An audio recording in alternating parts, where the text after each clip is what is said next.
My name is Jake, and I'm 33 years old. I've been married to Amanda, who's 31, for 7 years. If you told me a year ago that I'd be sitting here spilling my guts to strangers on the internet, I would have laughed. But here I am, writing about how the woman I once thought was my soulmate managed to turn my entire life upside down. Amanda and I met at a mutual friend's barbecue when we were in our 20s. She was the kind of woman who turned heads without even trying, blonde hair that caught the sunlight, this bright, electric smile, and a voice that could make you feel like you were the only person in the room. She walked up to me that day holding a plate of ribs, introduced herself, and cracked some sarcastic joke about how overcooked the meat was. I was hooked. Things moved fast between us. Within a year, I proposed in the most cliché way on a beach at sunset. Amanda said yes, practically tackled me, and we were married 6 months later. We were happy, or at least I thought we were. Life was solid. We didn't have kids, but we had plans. Amanda wanted a bigger house someday, and I wanted a dog. We worked hard, took vacations, and had lazy Sundays filled with movie marathons and takeout. I'd catch her watching me sometimes and say, "What?" And she'd smile and say, "Just love you, that's all." I believed her. Why wouldn't I? But about 6 months ago, things started changing. Small things at first. Amanda, who used to text me random jokes or send me memes during the day, suddenly became distant. She'd come home late, saying work was crazy. But when I asked for details, she'd just shrug it off. Her phone, always left on the coffee table or kitchen counter, started living in her pocket. She'd smile at messages but never tell me who they were from. If I asked, she'd roll her eyes and say, "It's just Karen."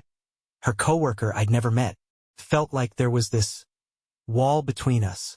And no matter how hard I tried to climb it, Amanda kept building it higher. I ignored the sinking feeling in my gut because I didn't want to be that guy, the paranoid husband who sees cheating in every missed call or text. But deep down, I knew something wasn't right. I just didn't want to admit it yet. The tipping point came a month ago. It was a Friday night, and Amanda was working late again. I had the whole evening to myself, so I ordered pizza and planned to catch up on a show we'd started watching together. One she didn't seem interested in anymore. Halfway through the episode, my phone buzzed. It was a text from my buddy Eric. "Hey, thought I saw Amanda at O'Reilly's tonight. Weird seeing her out without you. Everything cool?" O'Reilly's. A bar across town. I stared at the text for a while, trying to make sense of it. Amanda had told me she was swamped at work. Maybe Eric was mistaken? O'Reilly's wasn't even close to her office. But a seed of doubt planted itself in my mind. When Amanda came home around 11:30, I was waiting in the living room, pretending to be engrossed in my phone. She breezed in, still dressed in her office clothes, and dropped her purse on the table. "Hey, babe," she said casually. "Long day." I'm exhausted. "Yeah," I asked, keeping my voice steady. "How's Karen? Still driving you crazy?" She froze for half a second. So brief it would have been easy to miss if I hadn't been watching her so closely. Then she laughed, this airy, dismissive sound. Karen wasn't there. It was just me burning the midnight oil. Her lie hit me like a slap in the face. I felt my chest tighten, but I forced myself to play it cool. "Long hours, huh? Must have been tough." "You have no idea," she sighed, disappearing into the bathroom. I sat there, gripping my phone so hard my knuckles turned white. I didn't confront her that night. I needed to know for sure. What if Eric was wrong? What if I was overthinking everything? The next day, I started paying closer attention. A week later, Amanda left her phone on the kitchen counter while she took a shower. That never happened anymore. I stared at it, my heart pounding in my chest. I'm not proud of what I did next, but at that moment, curiosity and doubt took over. Her phone was locked, but a notification lit up the screen. A message from someone named Chris.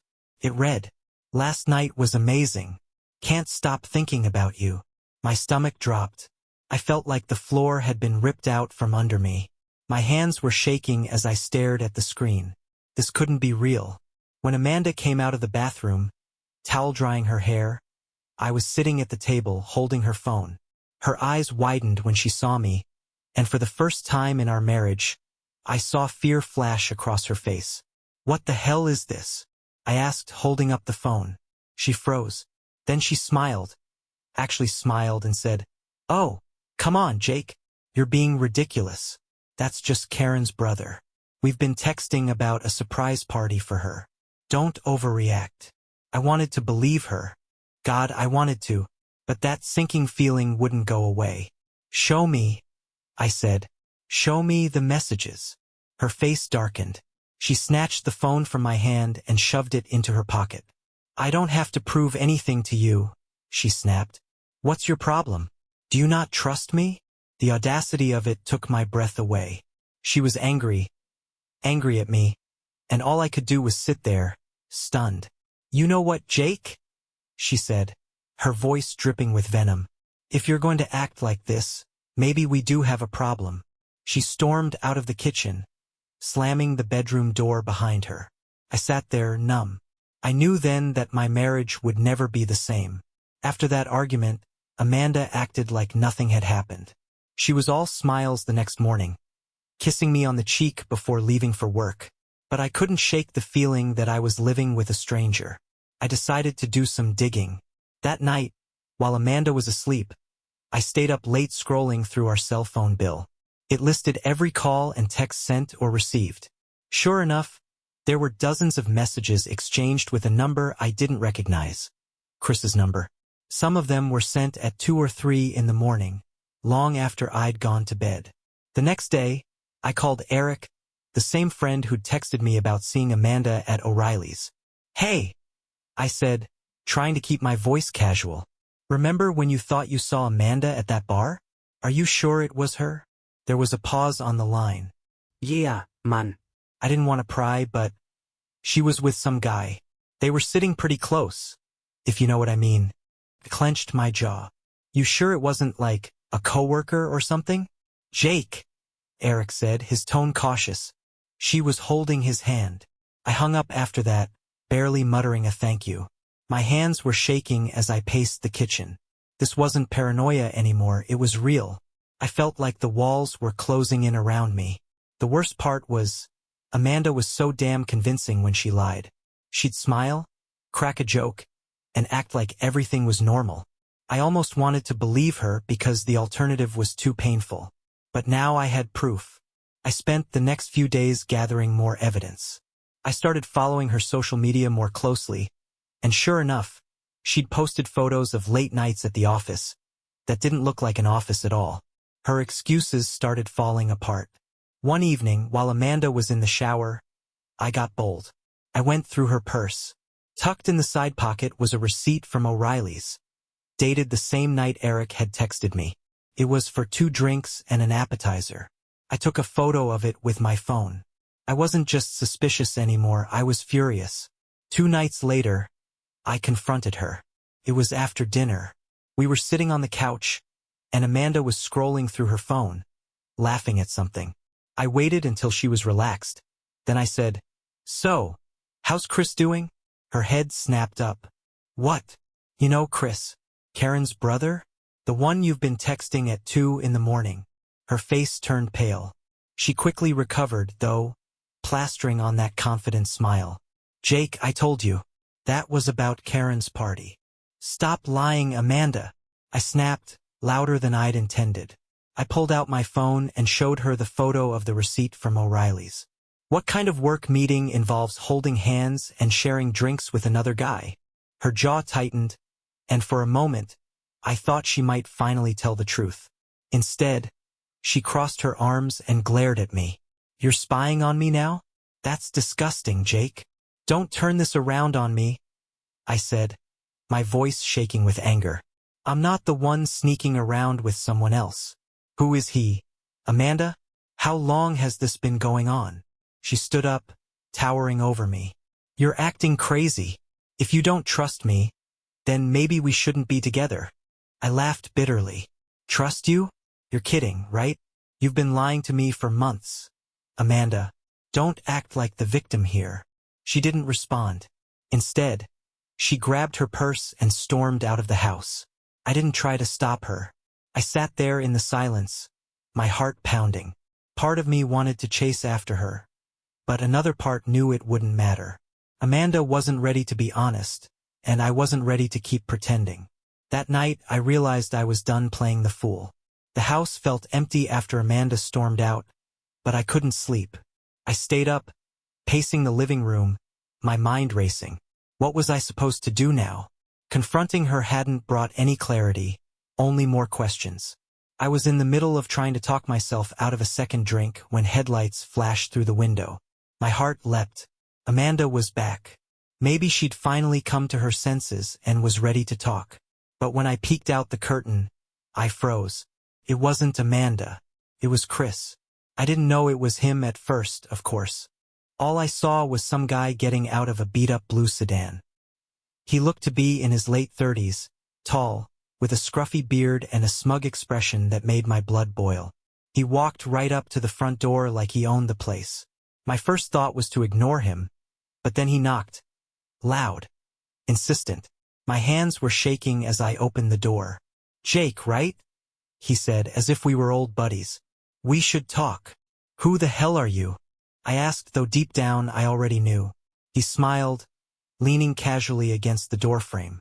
"Chris, I'm Amanda's friend." Friend. Yeah, right. I clenched my fists, forcing myself to stay calm. "What do you want?" "I just thought you deserved the truth," he said, shrugging like he was doing me some big favor. "Amanda's at my place right now, crying her eyes out because she thinks you're some controlling psycho. But honestly, man, I've been telling her for months she needs to leave you." My vision blurred with anger. "You've been what?" "Relax," Chris said, holding up his hands like I was the one out of line. "She and I have something special. I'm not here to rub it in your face. I just figured you should know. She's not coming back, Jake." For a moment I couldn't speak. My mind was reeling. The audacity of this guy showing up at my house, acting like he was doing me a favor, was beyond anything I could have imagined. "Get the hell off my property," I said, my voice low and dangerous. Chris laughed, but he stepped back. "Suit yourself. Just thought I'd save you the trouble of waiting up for her." He turned and walked back to his car, leaving me standing in the doorway, my fists clenched and my heart pounding. But before he drove off, he rolled down the window and called out, "Oh, and one more thing. You might want to check your credit card statements. Amanda's been busy." And then he was gone, leaving me standing there in the dark, trying to process what had just happened. The next morning, I couldn't shake Chris's parting words. What did he mean, check my credit card statements?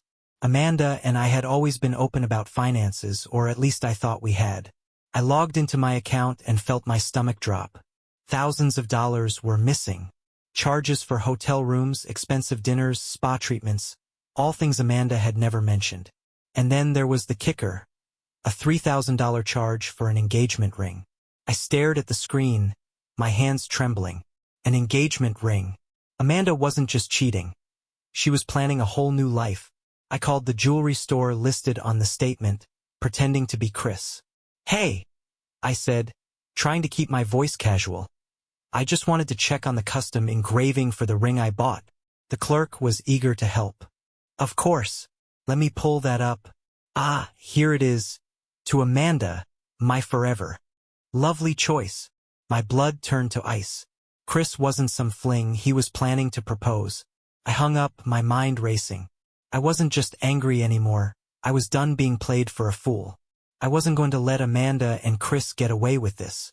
Not after everything they'd done. If Chris thought showing up at my house to rub salt in the wound was bold, he was about to learn what bold really looked like. The first thing I did was call my lawyer. I wanted to know exactly what my rights were, especially when it came to the money Amanda had been siphoning out of our joint accounts. Turns out I was in a better position than I thought. Amanda's sneaky spending spree was all documented, and since I could prove it wasn't agreed upon, it was ammunition I could use in a divorce. But divorce wasn't enough. Not yet. I needed something more final. That's when an idea hit me. Amanda didn't know I was on to her yet. She didn't know I'd found the receipts, the texts, or the engagement ring purchase. So I played it cool. I texted her, acting like the same clueless, defeated husband she probably thought I was. "Hey, can we talk when you get home? I want to fix this." She replied almost immediately. "I'm staying with Karen tonight. I need space." Karen, my ass. I knew exactly where she was. That night, I drove to Chris's place. I parked a block away and sat in my car, watching his house. It didn't take long before I saw her. The woman I'd spent 7 years building a life with. Laughing as she and Chris came out onto the porch, holding hands like they didn't have a care in the world. I felt a wave of anger so intense it almost knocked the breath out of me. But I kept it together. This wasn't the time for a screaming match on someone's lawn. No, I had a better plan. The next morning, I made a few calls. By lunchtime, I had a locksmith at the house changing every lock. I called the bank and froze our joint account, transferring what was left into a new one in my name only. Then I contacted Amanda's employer, a small company I knew well, and let them know about the engagement. Turns out, their policy on employee relationships was pretty strict. I wasn't sure if Chris worked there too, but I figured it couldn't hurt to stir the pot. But the piece de resistance? That came later. That afternoon, I posted every shred of evidence I had. Texts, receipts, the credit card statement. On a private forum Amanda's family used to share updates. It wasn't my proudest moment, but I wanted her to feel the humiliation I'd been drowning in for weeks. It didn't take long before my phone started blowing up. Her sister called me first. "Jake, what the hell is going on? Ask Amanda," I said, and hung up. I didn't hear from Amanda until that evening. She stormed into the house. Her key didn't work anymore, so she must have realized something was up and started screaming at me. "You're insane. How dare you put my personal life out there like that?" I stayed calm, leaning against the counter with my arms crossed. "Your personal life? You mean the life where you're planning to marry another man while we're still married?" She froze. For the first time, she looked genuinely scared. "Jake, listen. It's not what you think. Save it," I snapped. "I've already spoken to a lawyer. This house? It's in my name. The accounts? Frozen. Your little love nest with Chris? Good luck explaining that to HR. Her face went pale. You told my boss?" "I told everyone, Amanda. You wanted to play games? Well, guess what? I just flipped the board. For the first time in weeks, I felt like I was in control. And the best part? This was only the beginning." Amanda stood there, her face shifting from pale shock to flushed rage. "You think you've won, Jake? You're pathetic. I was miserable with you for years." I laughed bitterly. "Miserable enough to drain our account and shack up with another man? You could have just told me you were done. But no, you had to play your little games. Chris treats me like I deserve." She shot back, but her voice wavered. The cracks in her confidence were starting to show. "Yeah? Like stealing money and sneaking around? That's what you deserve." I leaned in closer, keeping my tone low and cold. "Newsflash, Amanda. He's not going to stick around when you have nothing to offer him." Her eyes darted to her purse, where I knew she kept her phone. She was probably thinking of calling Chris, or maybe her family, but it was too late for that. "You think Chris is your knight in shining armor?" I said. "You might want to ask him about his last 2 forever girls. Spoiler alert, they didn't end well. That part wasn't just a bluff." After Chris's little house visit, I'd spent some time digging into his background. Turns out, he had a history of failed relationships that usually ended in him skipping town once things got messy. I'd even found one woman he ghosted after getting her pregnant. Amanda faltered. "You're lying," she said, but the conviction was gone from her voice. "Go ahead and ask him," I replied, shrugging. "Or better yet, don't. Stick around and see how long it takes for him to replace you with someone else. I'm guessing it won't be long." She didn't say anything. Instead, she grabbed her purse and stormed out of the house, slamming the door behind her. I expected silence after that, but the night had other plans. Around midnight, I heard a knock at the door. My heart raced as I opened it, half expecting Amanda to have come back for round 2. Instead, I found Chris standing there again, his smug grin replaced by something closer to panic. "We need to talk," he said, pushing past me into the house. I crossed my arms. You've got some nerve. Showing up here again. Listen, man. Chris started, holding up his hands. I didn't know Amanda was still married. She told me you two were separated. I snorted. Yeah, right? I'm serious, he insisted. She lied to me, too. I swear, I didn't know about the money or any of this. For a second, I just stared at him, trying to figure out if this was some kind of new trick. But the guy actually looked nervous. And now that you do know? I asked. Chris hesitated. Look, I've got my own problems. Amanda's not who I thought she was. She's been making all these plans, talking about how she wants me to sell my place so we can get a condo together. But then I started hearing things. What things? He sighed, running a hand through his hair. Stuff about her past. Apparently, I'm not the first guy she's tried to latch onto like this. She's got debts, man. Big ones. I didn't sign up for that. I felt a dark sense of satisfaction bloom in my chest. Amanda wasn't just a liar. She was a user. So, what are you saying? I asked, leaning against the doorframe. Chris shrugged helplessly. I'm saying I'm out. She doesn't know it yet, but I'm done. I just thought you should know. For the first time that night, I smiled. A cold, sharp grin. Good luck telling her that. Something tells me she's not going to take it well. Chris left soon after, and I watched from the window as he drove off into the night.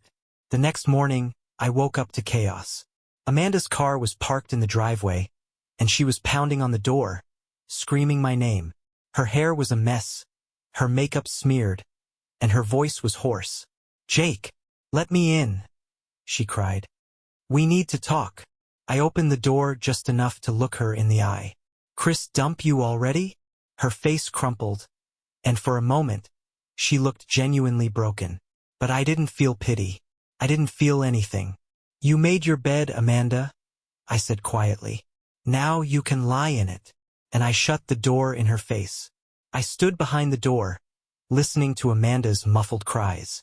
Part of me expected her to kick and scream, to hammer on the door until the neighbors came out to watch the drama unfold.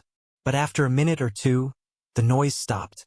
I peeked out the window and saw her sitting in her car, staring at her steering wheel like she couldn't believe what had just happened.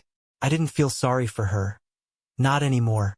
This was the same woman who'd spent months lying to me, draining our bank account, and building a fantasy life with another man. She deserved this moment of realization. But I wasn't done yet. I waited until she drove off before I grabbed my phone.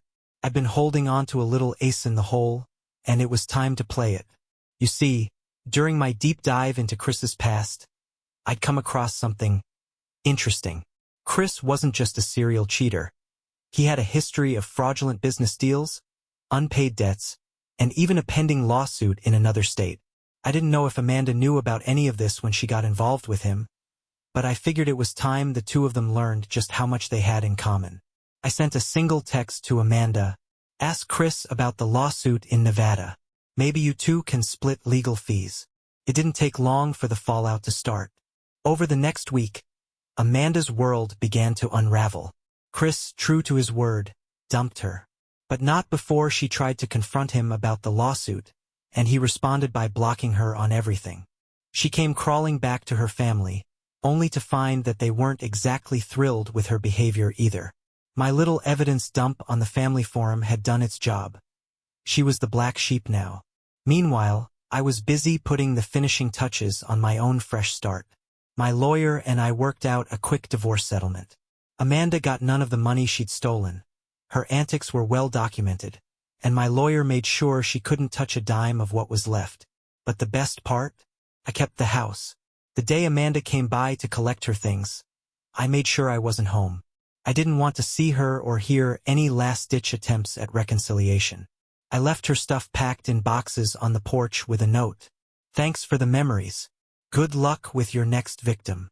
I heard from mutual friends later that she tried to spin the story in her favor, claiming I'd overreacted and driven her away. But no one bought it, not after the receipts I'd shared. As for me, well, I didn't waste any time wallowing in self-pity. I started therapy, hit the gym, and even adopted the dog I'd always wanted. I named him Max, and he quickly became my partner in crime. Much better company than Amanda ever was. About 6 months after the divorce was finalized, I got a text from a number I didn't recognize. "Jake, it's Amanda. I know I hurt you, but can we talk? I miss us." I stared at the message for a long moment before deleting it without replying. Amanda was my past. My future was wide open, and for the first time in years, I felt like I was finally in control of my own life. If there's one thing I've learned from this mess, it's this: never ignore your gut. The truth always comes out one way or another, and when it does, make sure you're the one holding the cards. Thank you for staying with me. This crazy journey is finally over and I'm ready for what's next. Subscribe to the channel so you don't miss any more interesting stories. And leave a comment with what you would do in this situation. See you in the next videos.